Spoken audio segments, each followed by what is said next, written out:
Mesdames et messieurs, bonsoir et bienvenue à ce 7 Info. Pour certains, les plus anciens sans doute, c'est un rêve qui se réalise avec son lot d'émotions. Pour d'autres, les plus jeunes, c'est un symbole majeur de la transmission du flambeau. 38 ans après, il a fallu attendre près de 4 décennies pour que la mémoire du capitaine Thomas Sankara soit réhabilitée à la hauteur des énormes espoirs et d'une si grande fierté qu'il aura suscité chez de nombreux Burkinabés et des centaines de millions d'Africains. Le mausolée Thomas Sankara a été inauguré hier en présence de nombreux invités, Ousmane Sonko, Mamadou Koulibaly, Nathalie Nyamp, ces noms, vous les connaissez sans doute. Quel symbole revêt cet événement, surtout placé dans le contexte politico-sécuritaire que traverse le Burkina Faso, le Sahel et toute la région ouest-africaine? Un contexte sécuritaire qui implique des décisions majeures dans la formation des élites militaires. Un avant-projet de décret a été adopté cette semaine pour la création d'une école de guerre et d'une école d'état-major. C'est inédit. Quelles sont ses implications? Mausolée Thomas Sankara, enfin, avec un point d'exclamation après. Et puis, défense, l'État crée un collège d'enseignement militaire supérieur. Ce sont les deux thèmes de cette info de ce 18 mai 2025. Bonsoir et bienvenue encore avec moi sur ce plateau pour en parler. Moumouni Zoungrana, vous êtes essayiste, oraliste. Bonsoir, merci d'être venu. Karim Diallo, bonsoir. Hervé Dapa, bonsoir. Vous êtes juriste, analyste politique. Merci d'être venu. Et puis Dacier de Bendouté, depuis les États-Unis d'Amérique, dans le Nebraska. Bonsoir, Dacier de Bendouté. Oui, bonsoir à M. Dapa, bonsoir à tous mes co-panélistes et bonsoir à tout le Burkina Faso.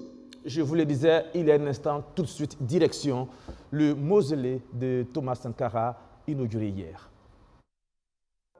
38 ans après l'assassinat du capitaine Thomas Sankara, celui que l'on appelle le père de la révolution burkinabé, une autre révolution menée cette fois-ci par le capitaine Ibrahim Traoré, lui rend hommage en ce jour avec des symboles.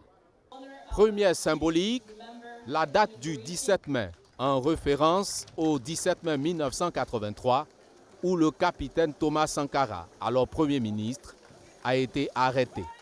Le choix de cette date n'est donc pas un fait du hasard. La révolution d'août 1983 a eu pour ferment les manifestations populaires anti-impérialistes déclenchées suite au complot du 17 mai 1983, dont le dessein était d'endiguer la marée montante des forces progressistes et révolutionnaires en vue de perpétuer l'oppression et la domination impérialiste sur notre peuple. Aujourd'hui, 17 mai, l'impérialisme international nourrit toujours le même dessein funeste. Pour le Premier ministre sénégalais, Ousmane Sonko, invité spécial de cette cérémonie, c'est un devoir de mémoire. Et il faudrait que partout en Afrique, cet effort mémoriel, qui n'a rien à voir avec une quelconque forme de rancœur, mais ce devoir mémoriel se fasse pour que jamais plus l'histoire ne se répète. Et c'est pourquoi je suis très ému d'être là, d'avoir vécu la reconstitution de ce qui s'est passé ce 17 mai 1987 et comment l'histoire a été arrêtée, l'histoire d'une révolution, l'histoire d'une conquête souverainiste, l'histoire d'un combat patriotique a été arrêtée.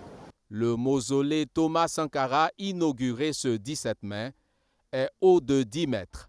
Conçu en forme d'œil avec des blocs de latérite taillés, il comprend une rampe monumentale et des marches descendantes représentant les 13 martyrs couchés.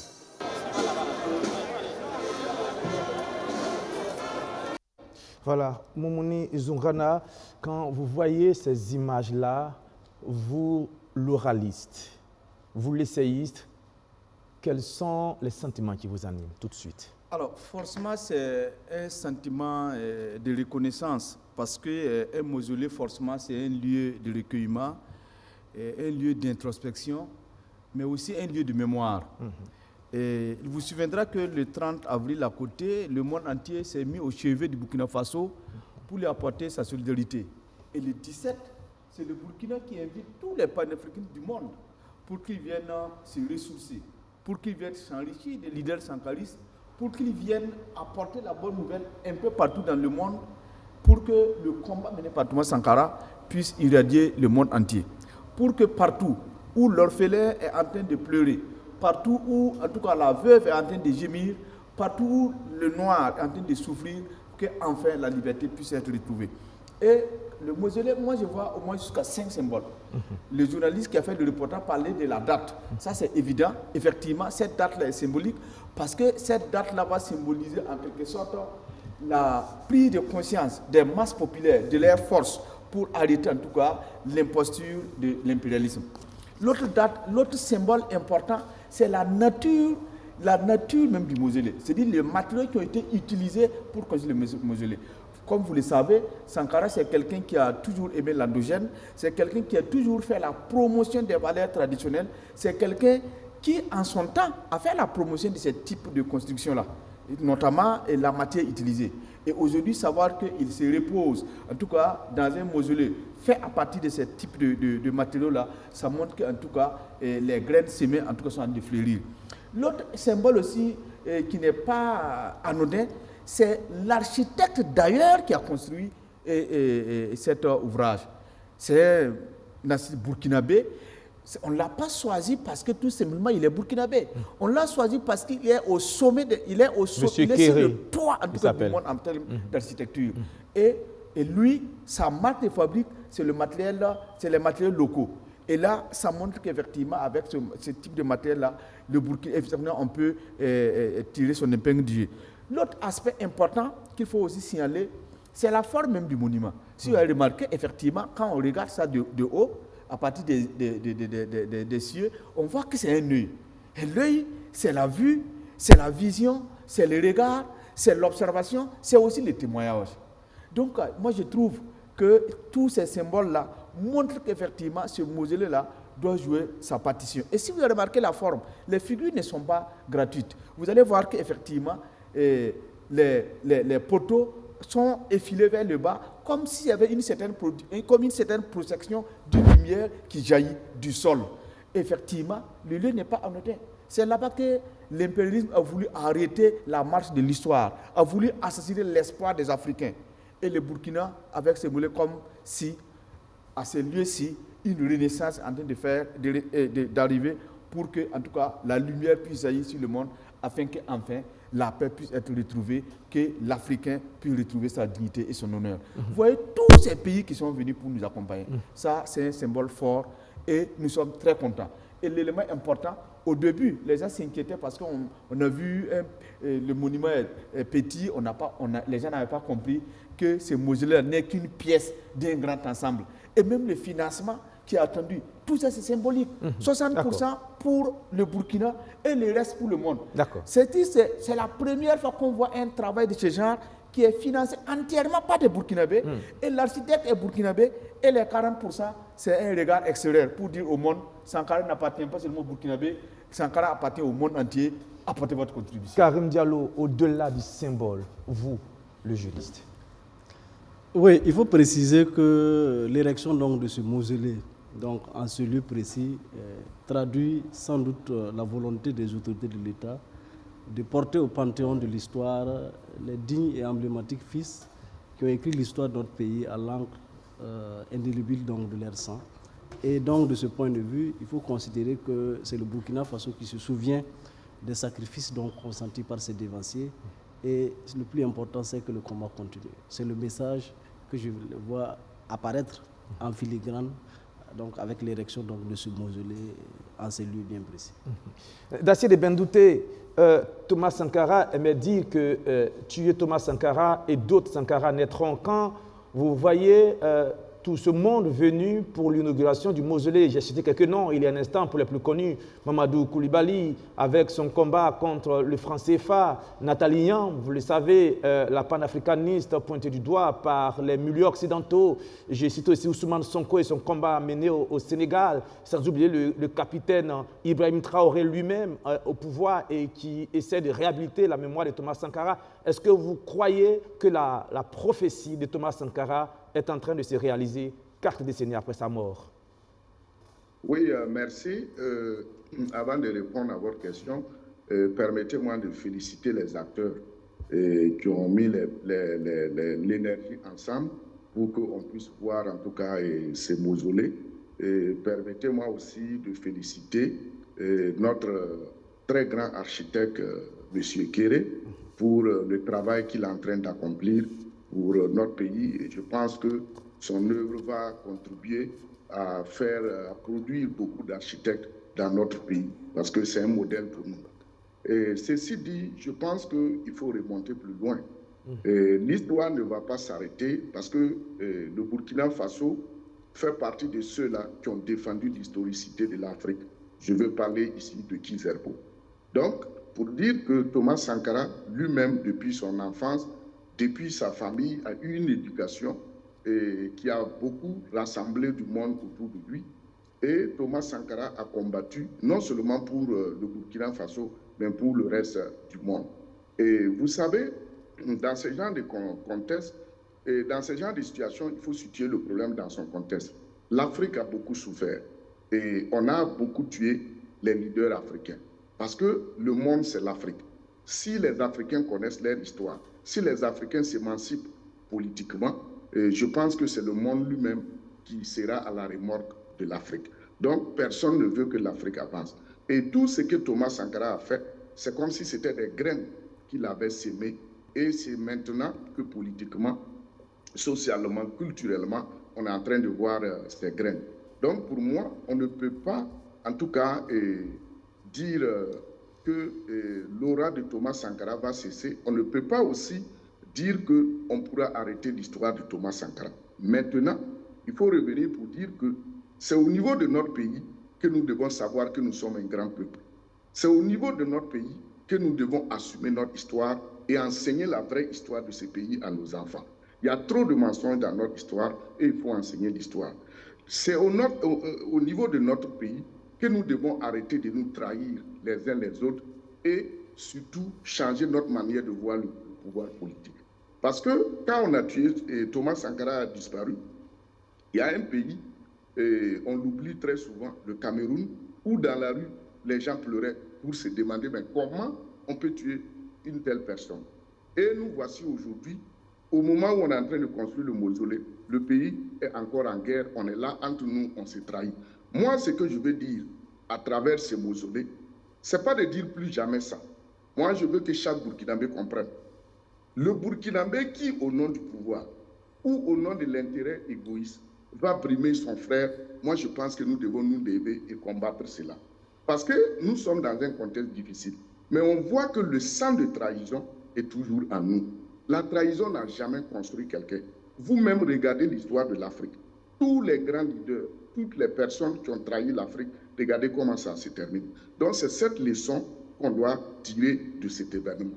Je termine en disant aussi à tous les Burkinabés, à l'État burkinabé, après ce mausolée, moi je pense qu'il est temps que nous, Burkinabés, nous organisons les funérailles nationales pour Thomas Sankara afin que les ancêtres puissent l'accueillir. Je le dis pourquoi? Parce qu'on a passé tout le temps à voir comme les Occidentaux, mais on a oublié qu'en tant qu'Africains, ce qui préoccupe quand quelqu'un meurt, c'est les funérailles. Donc il est temps qu'on organise les funérailles nationales pour Thomas Sankara afin que nos ancêtres puissent l'accueillir. Karim Diallo, je vous ai demandé tout à l'heure, au-delà du symbole, qu'est-ce qu'on pourrait retenir de l'inauguration de ce mausolée? La question que je vous pose maintenant, c'est quel impact ce type de cérémonie peut avoir sur la génération actuelle?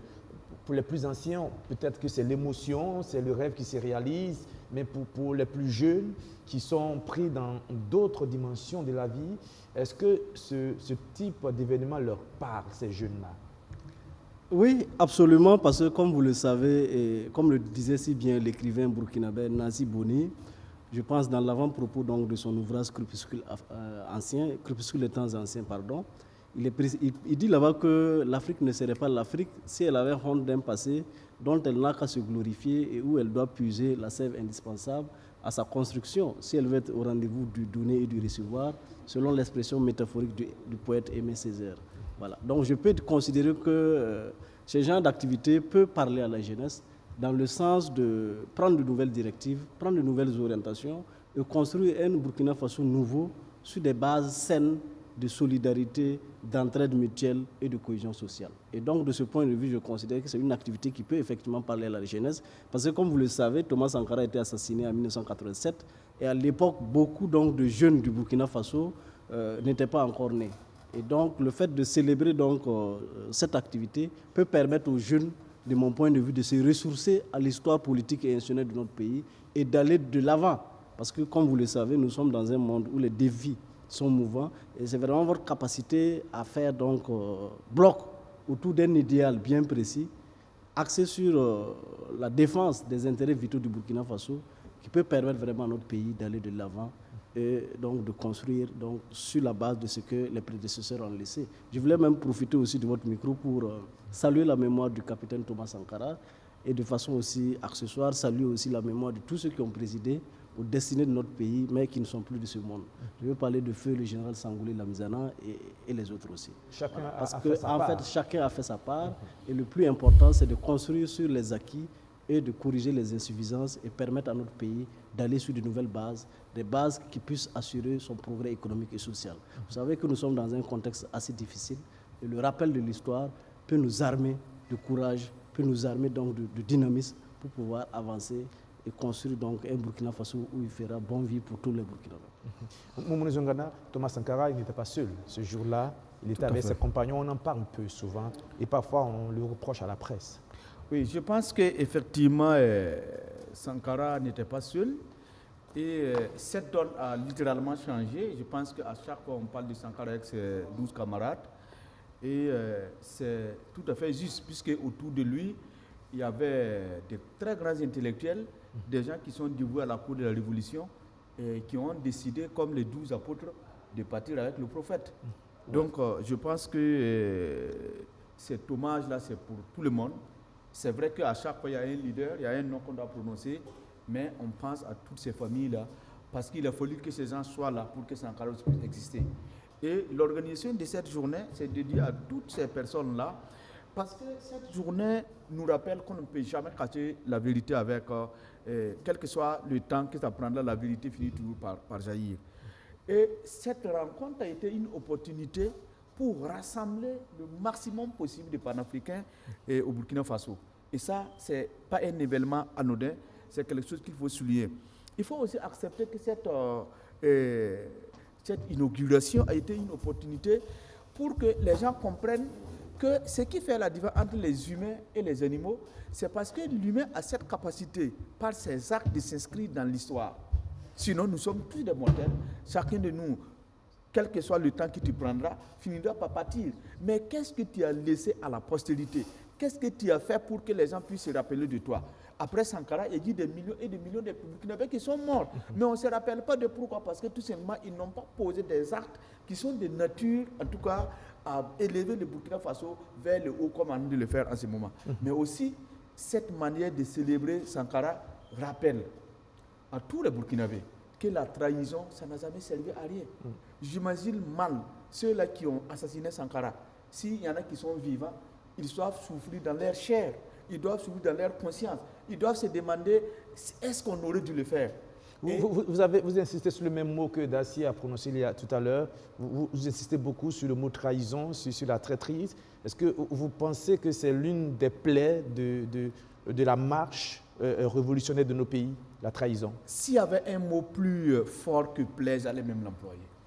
Parce que ce qui me décourage, c'est quoi? Quand vous reprenez l'histoire de l'Afrique, les historiens vont vous le dire.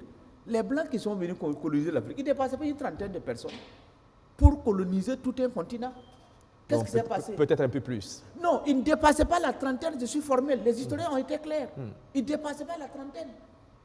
Mais de trahison en trahison, on s'est laissé emporter. Et aujourd'hui, ce qui a nous arrivé sur le terrain, c'est toujours la même rengaine.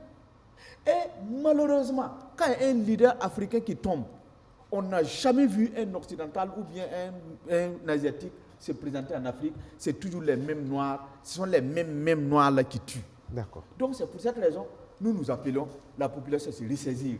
La trahison, ça n'a jamais servi à rien. Tu peux encaisser le magot tout de suite et maintenant. Tu peux avoir tout le pouvoir tout de suite et maintenant. Mais rappelle-toi que l'histoire retiendra que c'est toi qui as tiré le peuple vers le bas et ça serait une honte pour toi et pour ta postérité. D'accord. Vous parliez, Moumouni Zongana, tout à l'heure de la présence de nombreux panafricanistes qui sont venus à cette cérémonie d'inauguration. Justement, on a sur ce plateau où il vient de nous rejoindre le cinéaste Baloufou Bakouba Kanyenda, c'est bien prononcé. Bakoupa, voilà, Bakoupa Kanyenda. Bonsoir, Baloufou Bakoupa Kanyenda. Vous êtes réalisateur congolais, vous êtes originaire de la RDC. Vous avez réalisé en 1991 l'un des premiers films sur Thomas Sankara intitulé Thomas Sankara, l'espoir assassiné. Le baobab de Dagnoin. Le baobab, d'accord. C'est bien que vous apportiez cette précision. Là, on est en 2025. Vous vous souvenez sans doute de 1987, quand Thomas Sankara a été assassiné. Est-ce que vous avez encore quelques brides d'images dans votre tête en ce moment? Oui, merci beaucoup. Je pense que je viens d'entendre mon camarade ici à ma gauche parler. Je vais d'abord, permettez-moi de parler de nos malheurs, de nos tragédies, de nos trahisons. Et nos trahisons, si je prends l'histoire de mon pays, le Congo, je vais situer la trahison en 1591, c'est-à-dire le jour où le roi du Congo, le Mani Congo, mettent les genoux à terre devant le Vatican. Il y a une chose que nous, Africains, on devrait comprendre. Toutes les monarchies occidentales, ce sont des monarchies presque à cousinage. Et que l'Église catholique a été créée pour être la force fédératrice des monarchies. Tout ce qui s'est passé en Afrique a toujours été commandité par le Vatican. C'est le pouvoir suprême. Et quand le Portugais, les petits soldats du Vatican, donc de la chrétienté, arrivent sur les rives du grand fleuve Congo, ils font comprendre au Mani Congo, dans un pays où il n'y avait pas de prison, ils font comprendre que si il se convertissait au catholicisme, il aura plus de pouvoir sur son propre peuple. Ce peuple qui lui avait jamais demandé d'avoir plus de pouvoir. Mais la mystification, donc, il va mettre les genoux à terre, il va être baptisé. Et quand il va s'en rendre compte, c'est trop tard, parce qu'on lui dit, toute trahison, c'est une hérésie. 2 siècles plus tard, il y a Kimpanvita, une jeune guerrière qui va se révolter contre ça, mais elle va être brûlée vive selon les lois de l'Inquisition, les lois du Vatican, hein, comme leur histoire avec Jeanne d'Arc.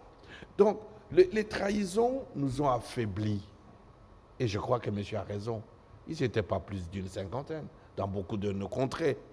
Mais ils ont profité de nos diffusions. Et puis, il faut comprendre que l'Afrique est un paradis. L'Europe, c'est une partie du monde qui est très hostile à la vie. Parce que vous ne pouvez pas vivre en Europe sans énergie. Il y a une partie de l'année en Europe, il vous faut de l'énergie. Il vous faut de l'énergie, il vous faut à manger. Alors que dans beaucoup de nos pays, on peut faire quelques pas, on peut cueillir les légumes, on peut à la rivière attraper le poisson, on peut aller... Et on n'a pas besoin de porter des costumes ou de 3 pièces. Parce qu'on a le soleil, on a Dieu soleil.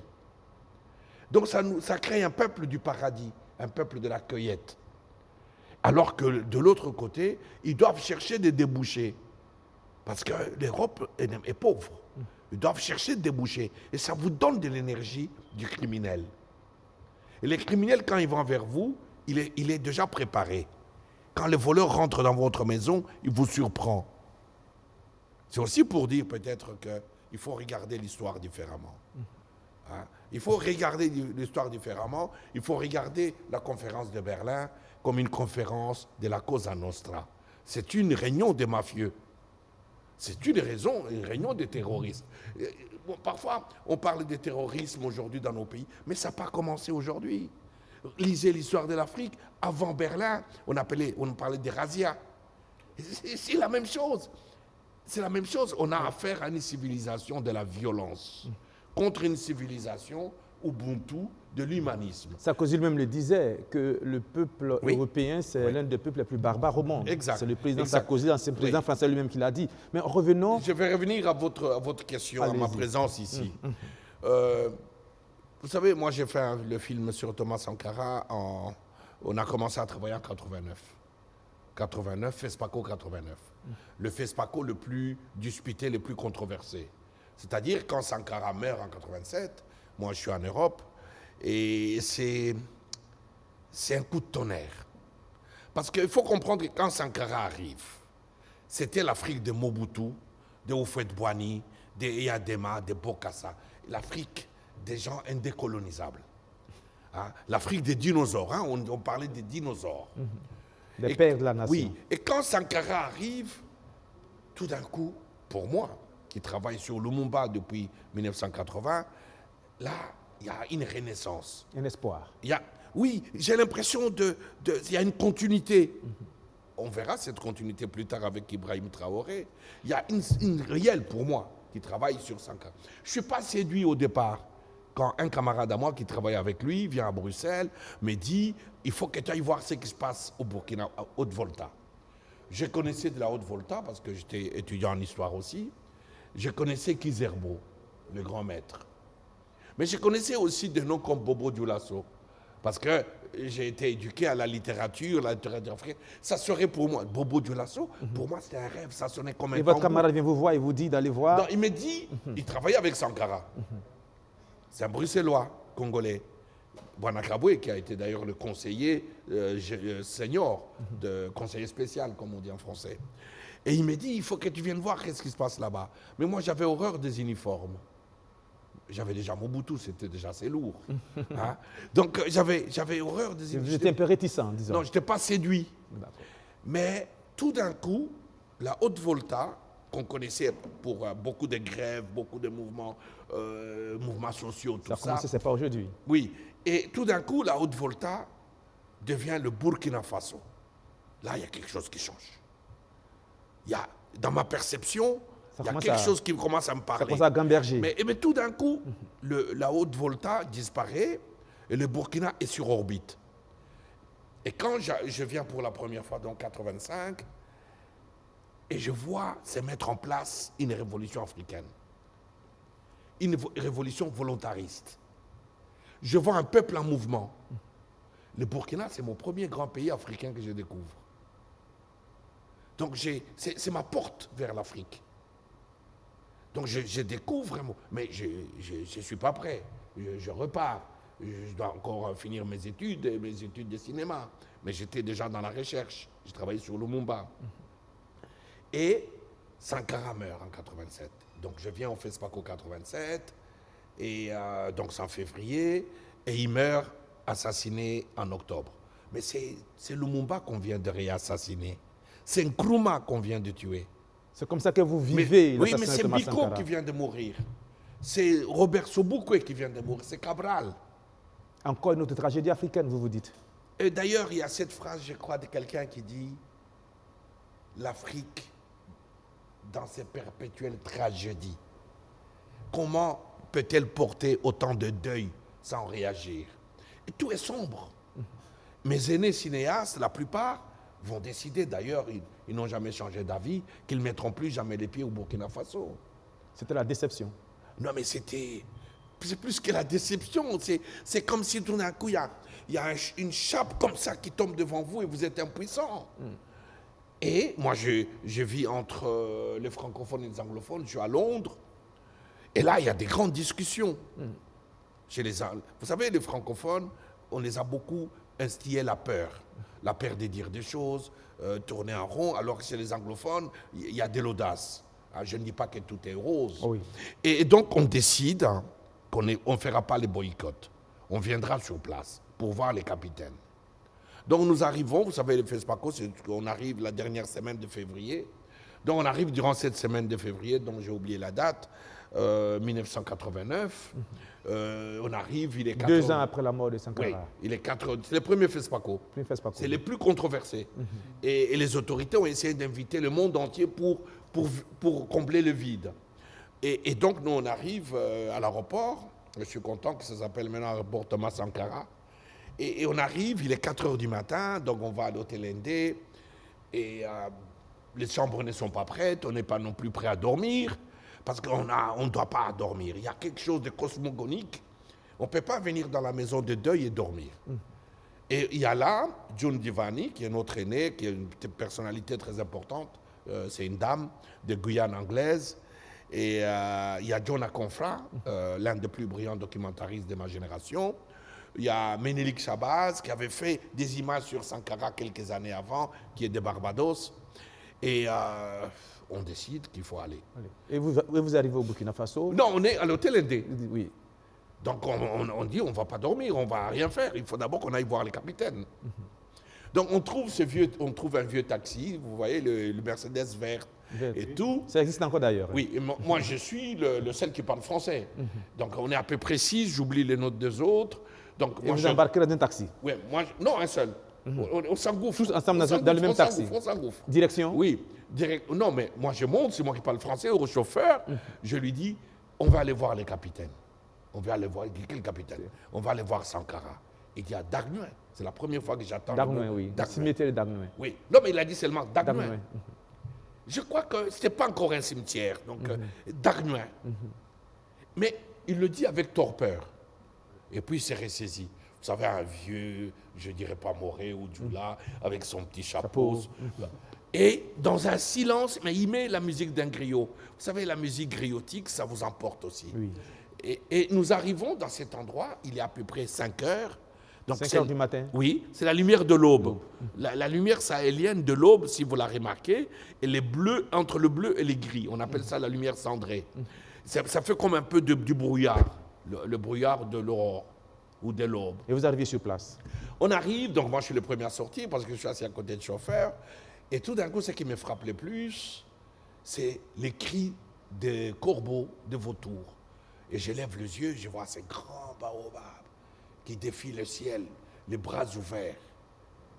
J'avais l'impression que je voyais Sankara. Et puis on regarde autour, il y avait une sorte de potoir.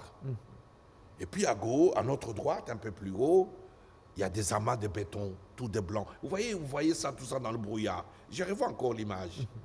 Et il y avait de l'herbe partout. C'était comme un no man's land, un endroit de l'abandon.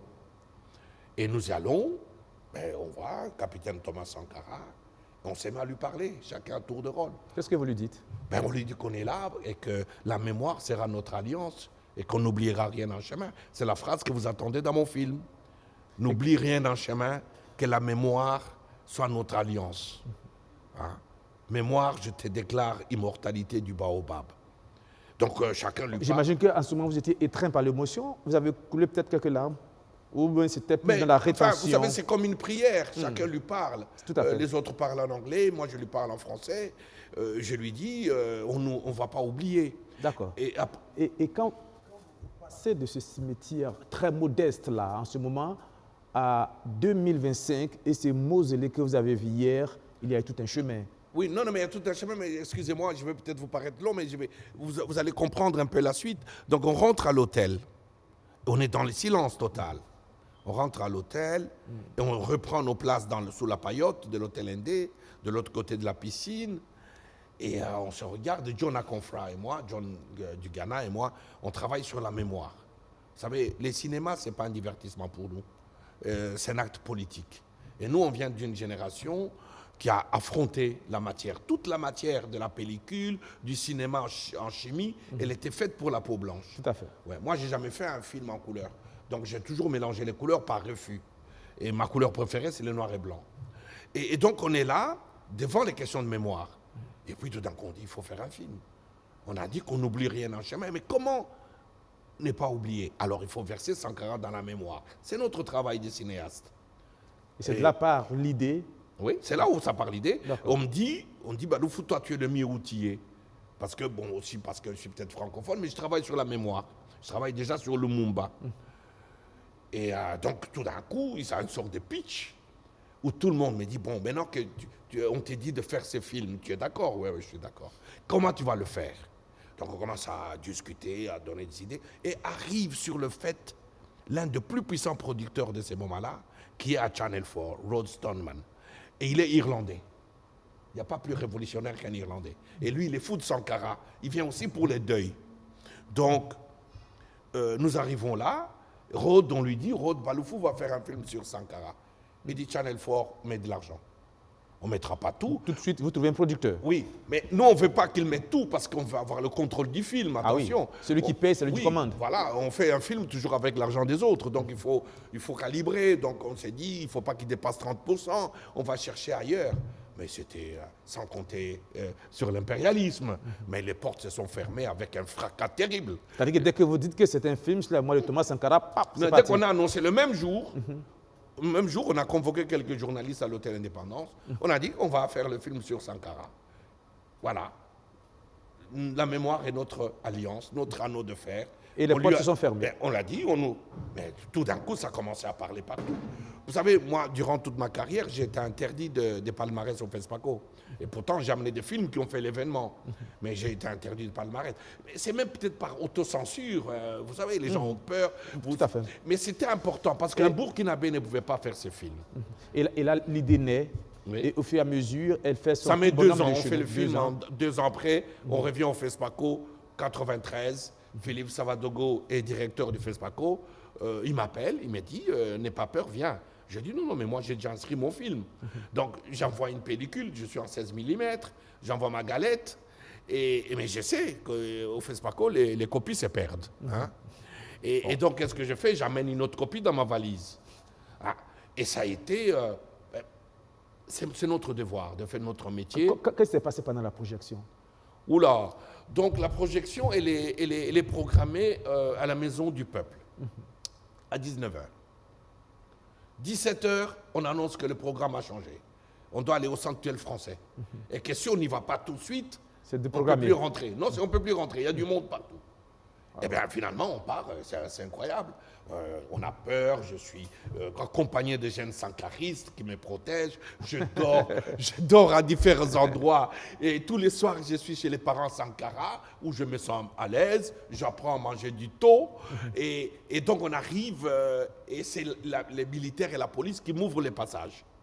Donc je passe par l'arrière, je prends l'escalier, c'est la salle en plein air. Donc, et on arrive, la salle elle est pleine. Mais dès que Sankara apparaît à l'écran, tout le monde s'élève, tout le monde applaudit. En fait, ils n'ont jamais suivi les films.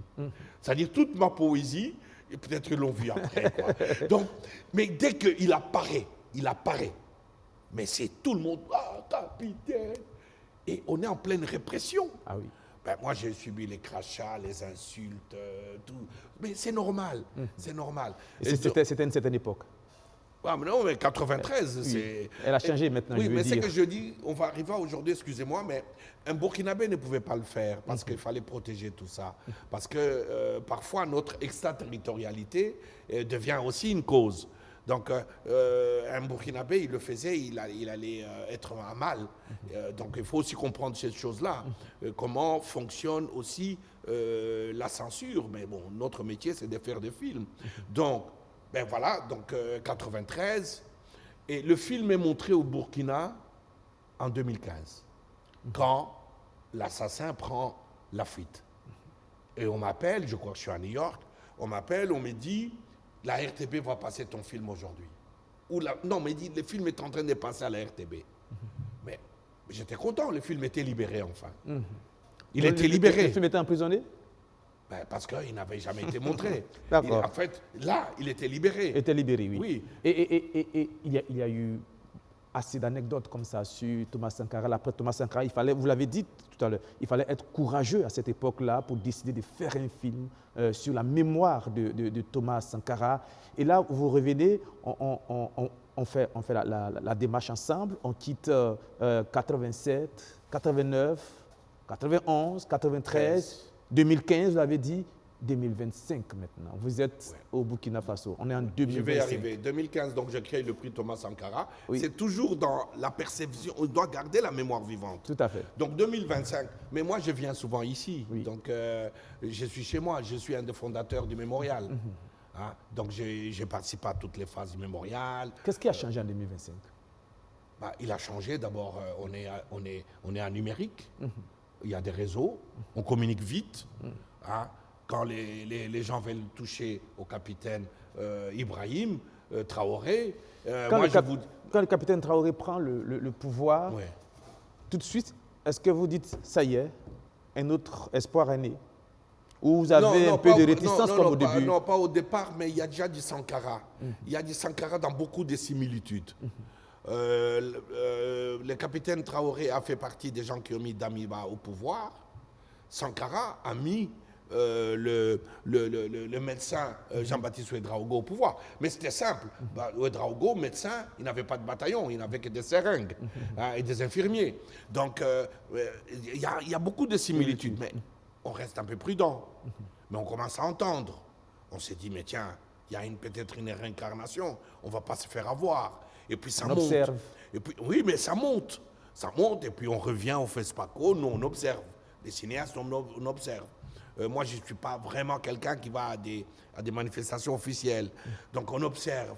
Mais on sent quand même que là, il y a une proposition nouvelle. Hein? Et puis on a un numérique. Il ne faut pas oublier l'apport des réseaux sociaux. Hein? Moi, les jeunes de partout, de Kinshasa, chaque fois que ça bouge ici, ils m'appellent parce qu'ils savent que je suis lié. Ils m'appellent, ils me disent attention, le capitaine est menacé, on va faire une manifestation. Donc il y a une sorte de... Ce qui n'était pas possible en 87, aujourd'hui, les frontières sont raccourcies par rapport au numérique, par rapport au désir de nos jeunes d'être libérés. Et je crois aussi que la forfaiture française a beaucoup aidé. La forfaiture française a beaucoup aidé nos jeunes à dépasser les peurs. Et ça, c'est ce qui a changé aujourd'hui. Mais ce qui a changé aujourd'hui, c'est qu'aujourd'hui, il y a un lieu de mémoire. Vous savez, moi, j'ai dirigé le rapatriement des restes de Lumumba dans mon pays, de 2020 à 2022. Le reste de Lumumba était captif en Belgique, chez ses bourreaux, depuis 1961, 61 ans. Sankara, 38 ans après, Lumumba, on lui a donné une sépulture. Sankara et ses compagnons, on a donné une sépulture. Lumumba avait 2 compagnons de la mort. Sankara en avait 12. Et cosmogoniquement, si l'un de nous n'a pas de tombeau, c'est qu'on n'est pas dans le respect des ancêtres. Donc le peuple du Congo, comme le peuple du Burkina, était un peu dans cette zone de trouble, de non-respect de la cosmogonie ancestrale. Parce qu'une pièce de votre mur n'est pas sa place. Donc, au Congo, on a ramené cette pièce. Au Burkina, depuis hier, cette pièce est en place. Vous savez, moi, quand je suis rentré, ce mausolée n'est pas qu'un mausolée, ce n'est pas qu'un mémorial, c'est un lieu de réengagement, c'est un lieu de réinterpellation où nous devons nous poser des questions à nous-mêmes. Qu'avons-nous fait de nous-mêmes? Serons-nous toujours nous des traîtres ou serons-nous des voyants petits combattants? C'est là la véritable question. Nous sommes dans le présent. Est-ce que, quand on voit ces mausolées, c'est vrai que l'émotion est très certaine entre nous, il y a une certaine forme de fierté qui agit, mais quand on revient dans le présent et quand on voit le passé récent avec toutes ces tentatives de déstabilisation et avec des complicités à un certain niveau, on s'est dit que vaut ce mausolée-là devant ces tentatives encore? Est-ce que l'homme noir a retenu la leçon? Quand est-ce que ça va changer? Un mausolée peut-il faire changer l'histoire tragique de tout les mausolées nous rappellent à l'unité. Regardez l'unité de la brique. Hein? Regardez cette forme carrée. Nous sommes un peuple du cercle. Dans le cercle, tous les éléments se trouvant sur la circonférence sont à la même distance du centre. Et regardez, c'est à nous, les vivants, maintenant, à construire l'unité autour de ce mausolée en disant à nos jeunes, c'est votre avenir qui est ici en jeu. D'accord. Dacier de Bendouté, vous avez écouté Baloufou qui... Dacier a bougé. D'accord, Dacier, il reviendra dans un instant. Karim Diallo, on a tous... Il est là maintenant, Dacier de Bendouté? Oui. Dacier, vous bougez beaucoup aujourd'hui, hein? Oui. Voilà, il faut rester concentré parce qu'on est en direct. Oui, mais on est en direct. D'accord, c'est vrai, vous me l'aviez dit que vous aviez un problème à la gauche, mais bon, on vous comprend, on vous pardonne pour aujourd'hui, oui. Vous n'en avez pas l'habitude. Vous avez entendu ce qu'a raconté Baloufou, c'est toute une histoire depuis 87, 89, 93. Et là, il raconte cette histoire avec beaucoup de lui-même, hein, comme s'il revivait encore ces moments-là. Mais on revient à la présence. C'est vrai, la mémoire est important, mais le présent est important. Et je vous pose la question à vous tous. Vous avez fait pratiquement le diagnostic du mal du peuple africain. C'est la traîtrise, le fait que des Africains sont manipulés par des mains invisibles pour tuer d'autres Africains, pour mettre un arrêt à la marche triomphante du peuple africain. Est-ce qu'un mausolée, est-ce qu'une mémoire, est-ce qu'une histoire, est-ce qu'un film peut être un remède à ce mal de traîtrise et de division-là? On est dans le présent, on est dans la réalité. C'est la même question que je vous pose à vous tous pour qu'on finisse sur ce thème. Après, ça sera Karim Diallo. Allez-y, Dacier de bien douter. Oui, je salue d'abord l'aîné Baloufou, que j'ai connu à travers Osiris Issouf Sawadogo. Et je salue son engagement pour le Burkina Faso. Je suis très fier de lui. Et je dois dire qu'effectivement, l'histoire, ces lieux de mémoire vont contribuer à éduquer les Africains pour que nous sortons de cette traîtrise. Et il ne faut pas oublier que c'est le fait qu'on ne connaît pas notre histoire. Je l'ai dit ici une fois, et les gens pensent que j'insulte. Je dis les jours où les leaders africains, les chefs d'État africains maîtriseront l'histoire de l'Afrique, on ne va plus souffrir. Parce que c'est le politique qui imprime la marque de la société. Et quand vous prenez le Burkina Faso, avec Kizerbo, avec tout le combat que beaucoup d'autres Burkinabés ont mené, nous devrions être aujourd'hui à même de connaître notre histoire, ce qui allait nous éviter cette trahison. Et vous vous souvenez, une fois, j'ai pris 2 exemples ici. Quand dans un peuple, dans une société, on ne se trahit pas, on gagne toujours des victoires. J'ai pris l'exemple de l'Éthiopie. Comment l'Éthiopie a pu vaincre l'Italie? Parce que la bataille d'Adwa, l'Éthiopie a gagné et elle n'a pas été colonisée. Mussolini est revenu, quand Mussolini est venu, par orgueil, Mussolini a dit qu'on ne peut pas vaincre la Rome antique. Il est revenu mater l'Éthiopie. Personne n'a soutenu l'Éthiopie. Vous prenez le pays Lobi. Le pays Lobi n'a jamais été colonisé militairement. Parce que dès qu'il y a un problème dans la société, un mot d'ordre est donné. Celui qui trahit, il meurt. Donc les gens grandissent avec ces sentiments de ne pas trahir sa société. Mais aujourd'hui, ce n'est pas le cas. Regardez les Asiatiques. L'Asie est calme parce qu'ils ont pu imposer l'ordre interne, la discipline, ils respectent les cultures, ils ne s'occupent pas à aller copier l'Occident. Mais quand vous regardez l'Afrique aujourd'hui, il n'y a pas un pays africain où il n'y a pas de trouble. On est tout le temps perpétuellement en problème. Donc, il nous faut notre mémoire, il nous faut notre histoire. Et l'histoire est d'autant plus importante que nous savons que l'Europe a tout fait pour que l'Afrique ne connaisse pas son histoire. L'Europe a tout fait pour que l'Afrique n'écrive pas son histoire. Pourquoi les Kizerbo, les Cheikh Anta Diop, les Théophile Obenga, les Bilolo ont existé?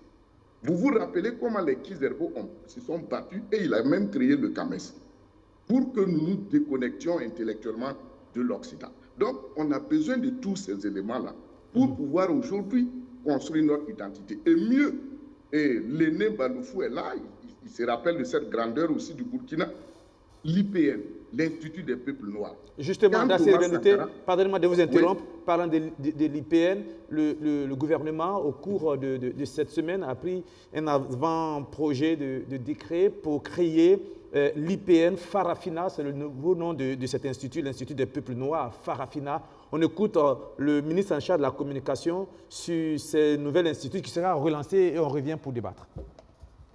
L'Institut des peuples noirs, IPN, est une grande initiative de feu le capitaine Thomas Sankara, né à l'issue de son séjour aux États-Unis en 1984. Il vous souviendra qu'à cette occasion, le président du Faso a dit devant l'Assemblée générale des Nations unies un discours qui est resté historique. Au cours de ce même séjour, le président du Faso, feu le capitaine Thomas Sankara, a rendu visite aux Noirs américains au niveau de Harlem. Et il a fait le triste constat du traitement quasi inhumain qui était réservé donc à ces Africains. Et donc cela a été une révolte pour lui, si bien que à son retour au Burkina Faso, le capitaine Thomas Sankara, révolté du constat qu'il a fait à Harlem, a décidé de lancer l'Institut des peuples noirs au cours d'un symposium international tenu à Ouagadougou en 1986. L'IPN a effectivement été créé en 1990 mais a connu beaucoup de difficultés dans son fonctionnement. Et cela est dû également à toutes les actions qui ont été menées et qui visaient à effacer la mémoire de Thomas Sankara, à effacer également ses idéaux. La création de la nouvelle structure, à savoir l'Institut des peuples noirs Farafina, s'inscrit en droite ligne de la vision de son Excellence le capitaine Ibrahim Traoré, président du Faso, chef de l'État. Cette vision qui consiste à promouvoir la renaissance africaine et à faire bien sûr la promotion des valeurs endogènes au niveau du Burkina Faso et de l'Afrique tout entière. Dacier, vous devez être un homme heureux quand vous entendez ce type de décision avec la création, pour ne pas dire la revitalisation de l'Institut des peuples noirs, Farafina, on a ajouté maintenant.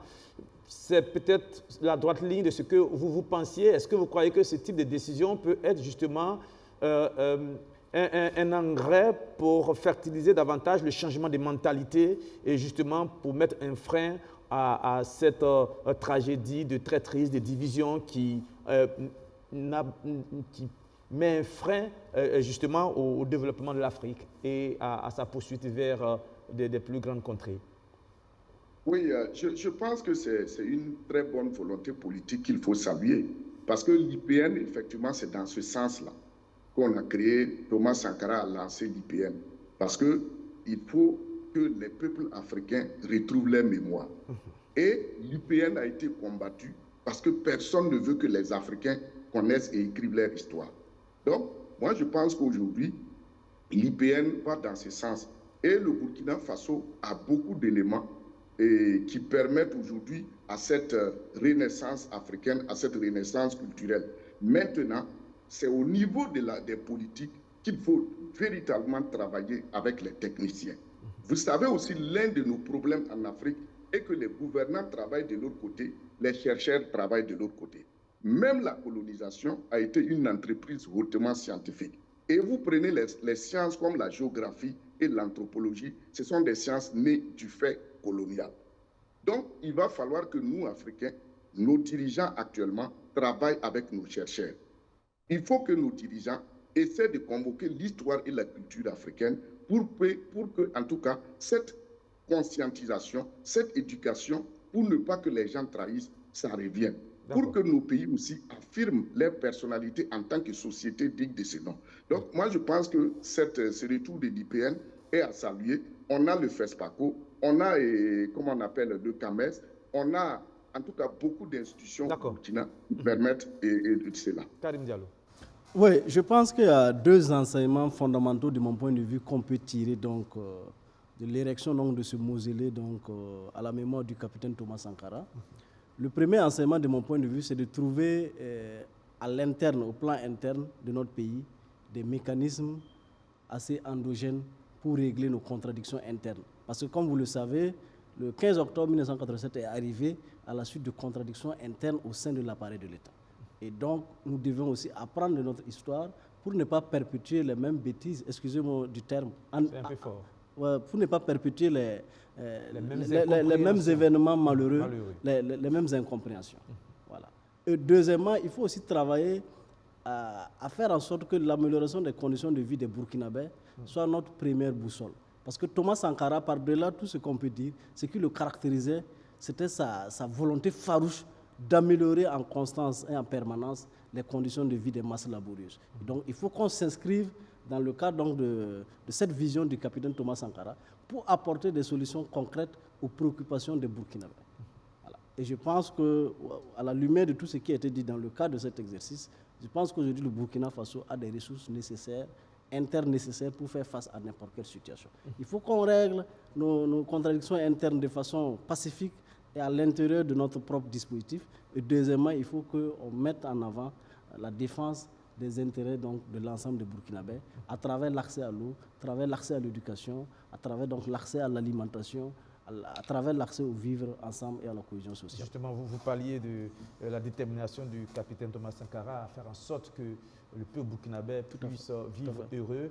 Et vous parliez d'eau, il dit qu'il faut choisir entre un peu de champagne pour quelques-uns ou de l'eau potable pour tout le monde. C'était l'une de ses phrases préférées aussi. Moumouni Zongana. Moi, je pense que d'abord, vous me permettez de dire un grand merci à notre grand frère qui est là pour son engagement, sa constance, mais aussi sa fidélité. Parce qu'il a fallu qu'il y ait des Burkinabés de l'intérieur qui ont tenu le dragé haut et des compatriotes qui sont à l'extérieur pour pouvoir entretenir la mémoire de Thomas Sankara pour qu'aujourd'hui on puisse revenir sur ça.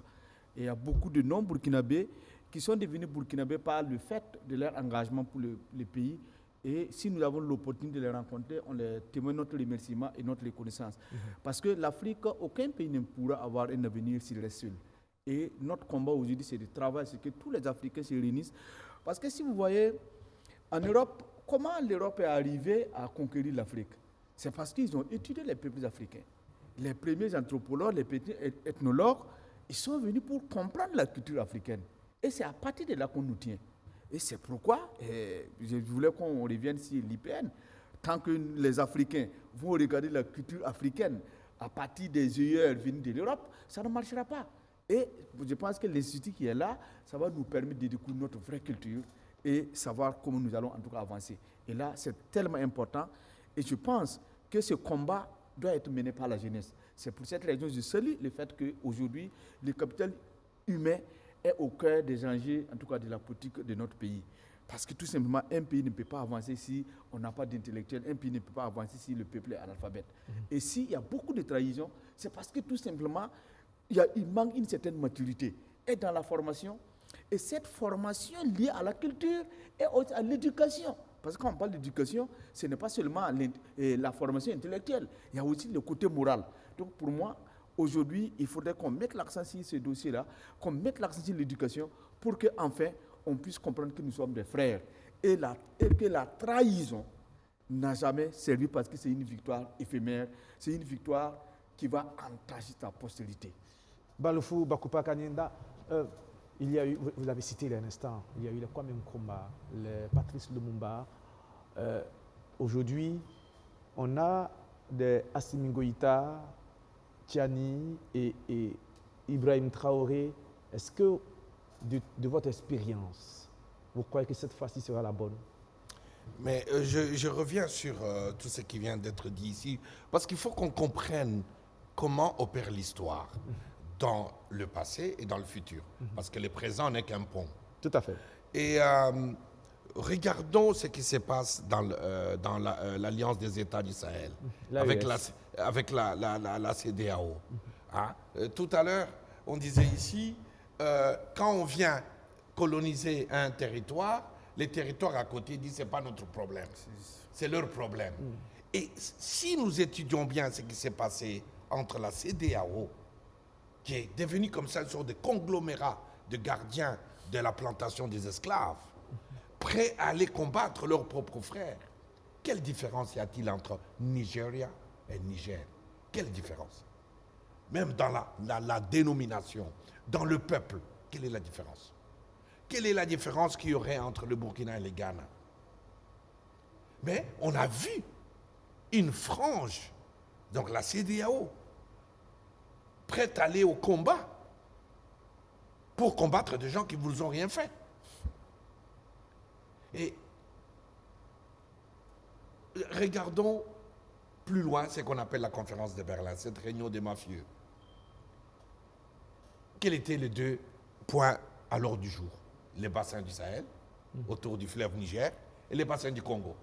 Parce que toute l'Afrique était déjà divisée. C'était juste pour que ces deux pôles de richesse ne tombent pas dans la main d'un seul colonisateur. C'est comme ça qu'on a fait Niger et Nigeria. Hein? L'anglais et le français. Et le Congo, on l'a donné à un petit bonhomme, un roi belge, qui n'avait ni couronne ni fortune, mais comme administrateur. Après, on crée l'histoire de propriété privée, tout ça, ça n'existait pas. On prend la mère de Léopold, c'est la sœur de la reine d'Angleterre.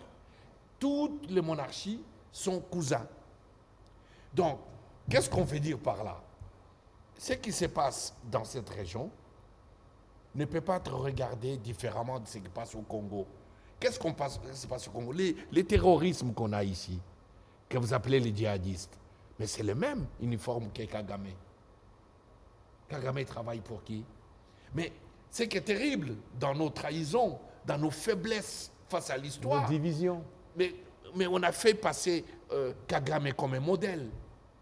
Comme un modèle. Rien ne pouvait se passer à l'Union africaine sans se référer à Kagame. On l'a vu, les intellectuels africains l'applaudir, les soutenir.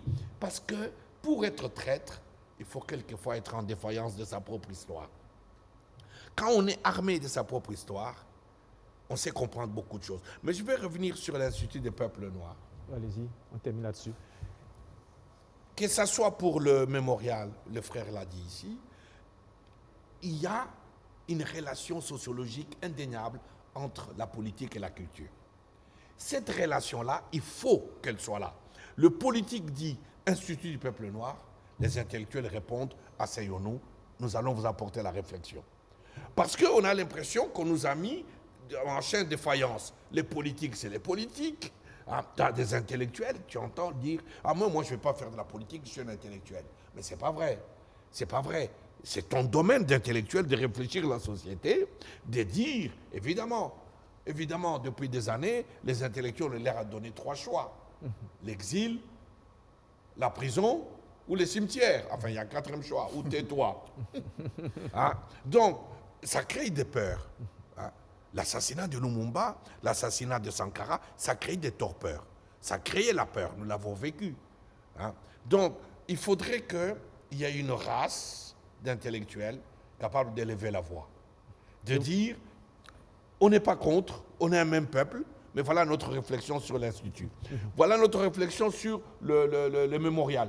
Parce qu'il ne faut pas penser que le capitaine Ibrahim Traoré, les politiques, ils ont déjà fait l'effort, mais il faut leur apporter. Il ne faut pas qu'on soit en opposition. Parce que le problème de l'intellectuel africain, francophone, il a toujours l'impression qu'il est intelligent quand il est en opposition. Hein? Il ne complète pas un raisonnement, il s'oppose à un raisonnement. Un vrai intellectuel complète un raisonnement. Vous avez dit comme ça? Moi, je pense que je n'ai pas ajouté ça. À la limite, il peut même vous donner tort, mais vous donner l'enthousiasme de faire la route ensemble avec lui. C'est ça l'art d'être intellectuel, sociologiquement. Max Weber, pour ne pas le citer. La relation entre la culture et les politiques est une relation dont on a besoin. Oui, et les intellectuels doivent décider, même au plus haut niveau sécuritaire, je veux parler de l'armée, et justement, le gouvernement a décidé de la création d'une école de guerre et d'une école d'état-major. On écoute le ministre de la Défense sur ce sujet, c'est notre dernier sujet. On revient rapidement à tour de table et puis on termine. Nous avons examiné un projet de décret portant création d'une structure en charge de l'enseignement supérieur militaire au Burkina Faso.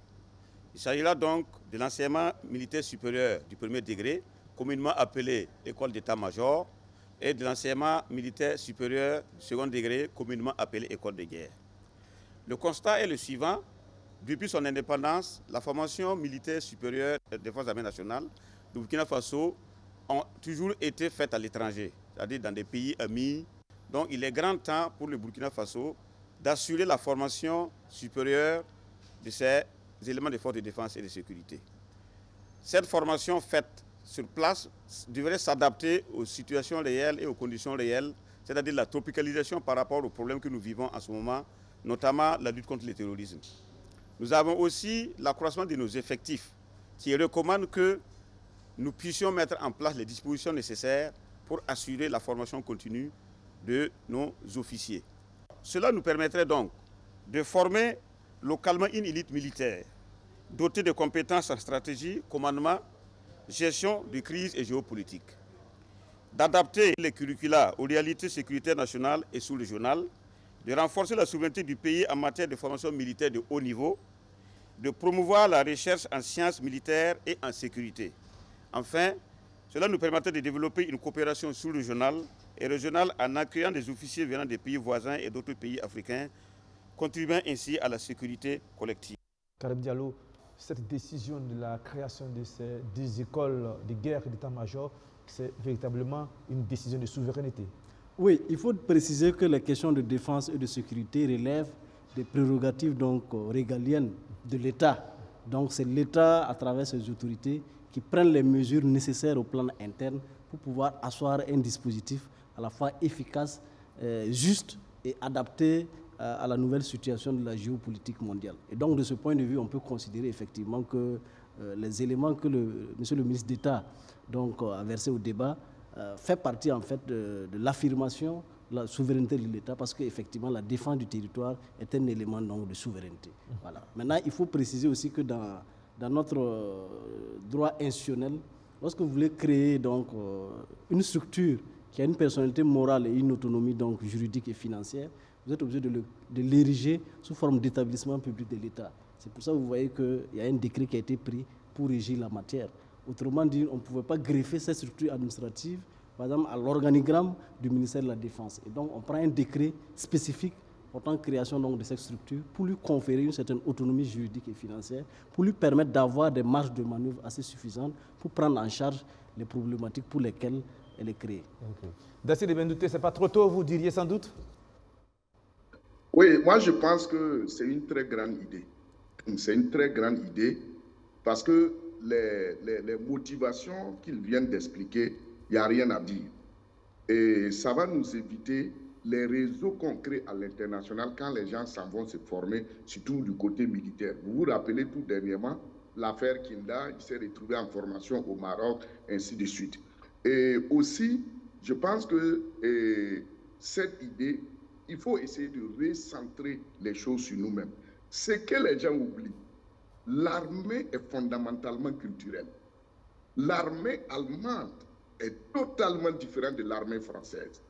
Laquelle armée française est totalement différente de l'armée britannique. Laquelle armée britannique est carrément différente de l'armée russe. Parce que tout va de la culture. Et aujourd'hui en Afrique, nous, chaque armée a l'image de la métropole. Donc, si on veut créer avec une telle idée, nous devons d'abord travailler à connaître nos peuples, nos cultures, et voir maintenant comment va sortir ce nouvel esprit militaire. Comment va sortir ce nouvel esprit militaire, et même dans l'appellation, on ne va plus créer des écoles et après on cherche des noms. Les historiens doivent s'y mettre à l'œuvre pour voir quels sont les noms de militaires africains qu'on va prendre pour doter ces écoles. Quelles sont les techniques traditionnelles qu'on doit étudier? Comment on doit commencer à forger le nouvel esprit militaire pour une Afrique qui fera face à toute cette recolonisation en marche? Vous voyez par exemple le Vietnam. C'est par la culture que le Vietnam a gagné la guerre. Ce n'est pas par une question de supériorité militaire. Donc, la question militaire est fondamentalement une question culturelle endogène qu'il faut d'abord maîtriser. Et vous voyez même au Burkina, ce n'est pas parce que je suis du Sud-Ouest. Quand vous reprenez la question de colonisation, vous voyez comment les peuples du Sud-Ouest ont résisté encore face au terrorisme, comme au temps de la colonisation, parce que l'éducation militaire est naturelle au Sud-Ouest. Donc, moi, je pense que c'est une très grande idée. Maintenant, je ne sais pas s'ils vont discuter avec l'AES pour essayer d'étendre l'idée pour que ça soit une idée de l'AES. Parce qu'il ne faut pas, on va s'asseoir ici, après encore, on dit non, on va aller vers... Non, nous devons commencer à réfléchir grand. Et l'expérience de cette grande armée, on l'a eu avec Sundiata, Keïta, on l'a eu avec les différents royaumes. Donc aujourd'hui, nous devons nous donner le temps de comprendre que nous avons culturellement et historiquement des éléments pour le faire. Et du coup, ce que je peux dire, c'est une bonne idée, mais il faut l'associer aussi à l'AES pour que, même si on n'a pas encore une armée fédérale, pour que du point de vue académique, on commence maintenant à avoir des écoles communes pour commencer à former les leaders. Parce que Assimi Goïta, Tiani, Ibrahim Traoré, l'héritage qu'ils doivent laisser, après tout ça, c'est l'éducation fédérale, l'éducation d'union. Voilà. Donc, il faut qu'on commence à penser à... Vous vouliez... Mais moi, je suis frappé, je trouve cette idée magnifique, mais je suis frappé par la question des souverainetés, au pluriel, les souverainetés. Nous entendons souvent parler, chez nous, en Afrique, de la souveraineté politique, de la souveraineté économique. Je crois que la souveraineté politique, on se bat encore. L'économique, on se bat aussi. Mais il y a une souveraineté importante qu'on a perdue, la souveraineté spirituelle. La souveraineté spirituelle, on l'a perdue. Mais on peut la reconstruire. C'est-à-dire, on ne va pas mettre l'islam à côté, on ne va pas mettre l'église des Roms du Vatican à côté, qui sont des religions colonialistes. Mais c'est juste, c'est dire, est-ce que maintenant on peut parler de souveraineté culturelle? Ça veut dire quoi? La souveraineté culturelle, elle est au centre de tout. Supposons qu'il y a ces écoles d'état-major. Mais le Burkina produit des films. Pourquoi on ne leur montrerait pas des films? Pourquoi on ne discuterait pas autrement? Mais pourquoi cette école n'enseignerait pas dans une seule langue africaine? Vous savez, la culture, c'est aussi une culture du secret. Si vous ne pouvez pas communiquer dans votre propre langue, vous êtes vulnérable. Vous êtes vulnérable. Regardez l'Afrique de l'Est. La plupart des militaires de l'Afrique de l'Est parlent tous swahili. Regardez les officiers de l'Afrique australe qui ont été formés durant les années de guerre en Tanzanie. Tous ces mondes-là communiquent en swahili. Donc, il faut former culturellement une souveraineté avec une même vision. Les États de l'Alliance du Sahel ont une langue commune. Ça existe, la langue du Lipta Gourma. Et donc, il faut associer la pensée intellectuelle libre, culturelle, à ces écoles.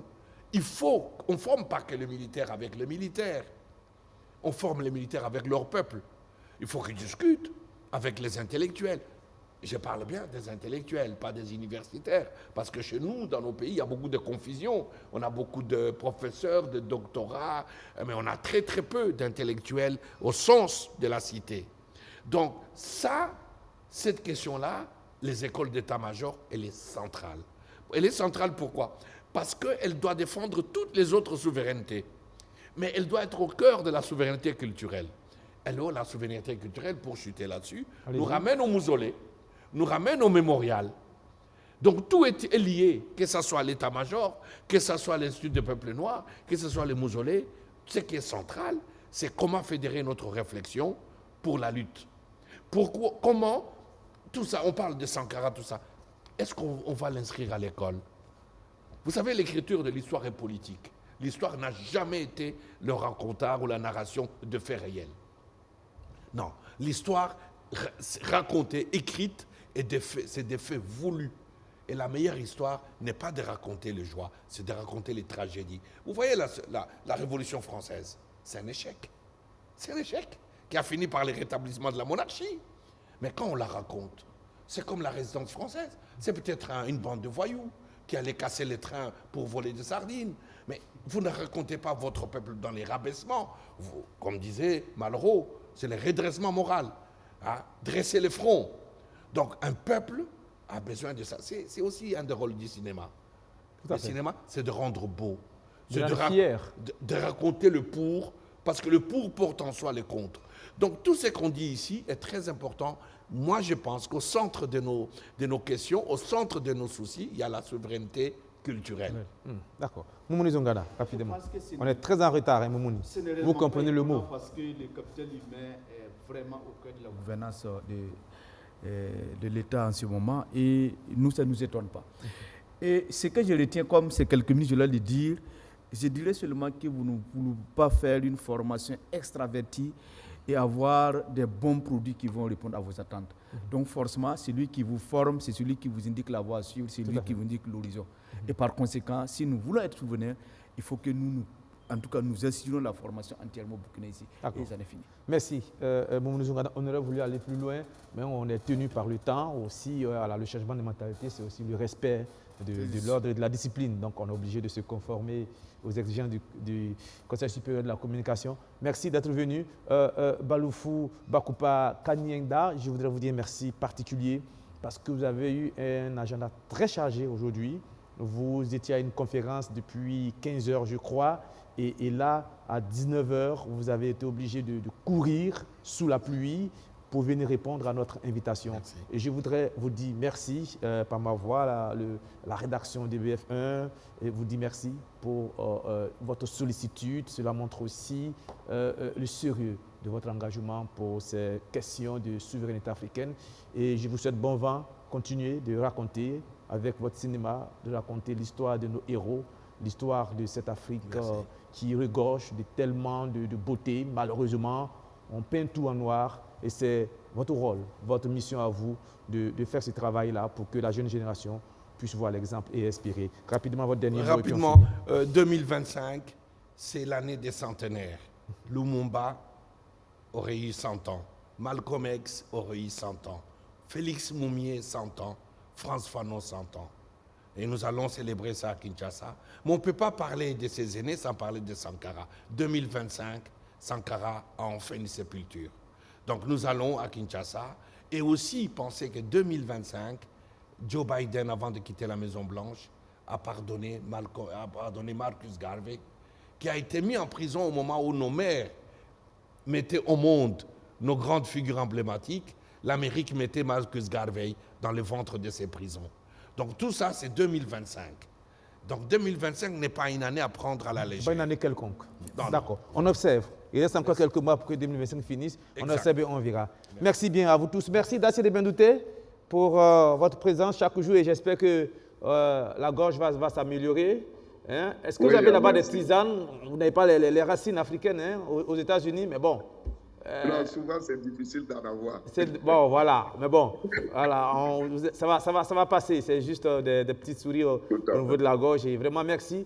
Et vous aussi, à vous, un merci particulier parce que chaque dimanche, vous faites l'effort d'être présent chaque fois pour que nos téléspectateurs, nos chers téléspectateurs, et c'est pour vous qu'on fait tout cela, puissent être informés et apprendre aussi à travers la télévision, apprendre à analyser, connaître l'histoire de nos pays. Bien sûr, le reste se fera dans la lecture et dans le cinéma aussi.